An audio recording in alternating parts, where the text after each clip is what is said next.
আসসালামু আলাইকুম রহমতুল্লাহ।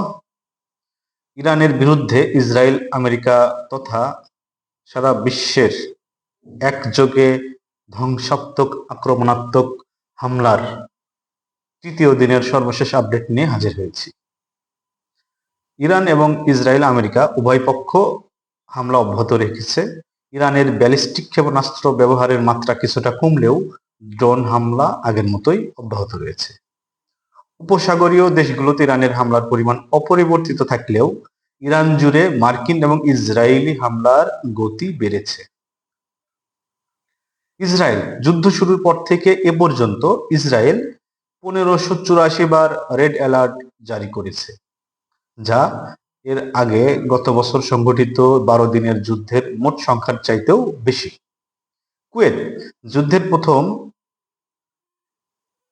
যুদ্ধ বিমান ভূপাতিত করার রেকর্ড করেছে কুয়েত, এবং তারা ভুলবশত আমেরিকান 3টি যুদ্ধ বিমান ভূপাতিত করেছে। হরমুজ প্রণালী ইরান হরমুজ প্রণালীর নৌপথ অবরোধ অভিযান অব্যাহত রেখেছে। এ পর্যন্ত 6টি জাহাজে তারা হামলা চালিয়েছে এবং এই অঞ্চলে জাহাজ চলাচল কার্যত স্থবির হয়ে পড়েছে। কাতার কাতার 2টি ইরানি যুদ্ধ বিমান ভূপাতিত করার ঘোষণা দিয়েছে। ইসরায়েল ও যুক্তরাষ্ট্রের বাইরে এটি ইরানের বিরুদ্ধে কোনো দেশের প্রথম আক্রমণাত্মক পদক্ষেপ। যুক্তরাষ্ট্র ট্রাম্প জানিয়েছে প্রয়োজনে তারা ইরানে স্থল সেনা পাঠানোর বিষয়টিও উড়িয়ে দিচ্ছেন না।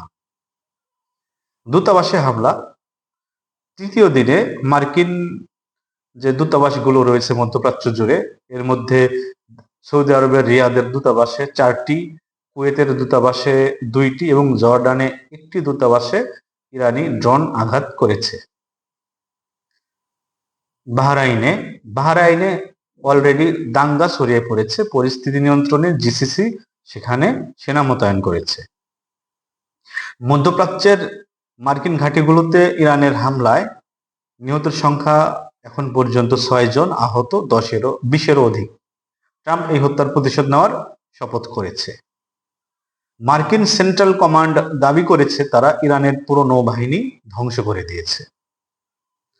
নিউজ বলছে সৌদি আরবের তেল শোধনাগারে হামলা ইরান করেনি, ইসরায়েল করেছে। ইরানের জাতীয় নিরাপত্তা পরিষদের সচিব আলী লারিজানি জানিয়েছেন ইরান যুক্তরাষ্ট্রের সাথে কোনো আলোচনায় বসবে না। ইরান এখন পর্যন্ত যেসব দেশের আমেরিকান ঘাঁটিতে আক্রমণ করেছে সে দেশগুলো হলো সংযুক্ত আরব আমিরাত, কুয়েত, কাতার, বাহরাইন, ইরাক, সৌদি আরব, জর্ডান এবং সাইপ্রাস।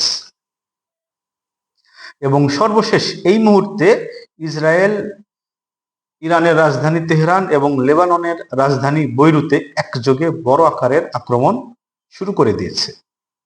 ইসরায়েলের প্রধানমন্ত্রী শয়তান বেঞ্জামিন নেতানিয়াহু জানিয়েছেন যুদ্ধের কারণে ইসরায়েল ও সৌদি আরবের মধ্যে শান্তি সম্ভব। অর্থাৎ তার এই ঘোষণা থেকে প্রমাণিত হয়ে গেল যে সৌদি আরব আসলেই ভিতরে ভিতরে পিছন দিক থেকে ইরানের বিরুদ্ধে যুদ্ধ উস্কিয়ে দিয়েছে এবং সৌদি আরব পুরোপুরি আমেরিকা ও ইসরায়েলের পক্ষাবলম্বন করেছে।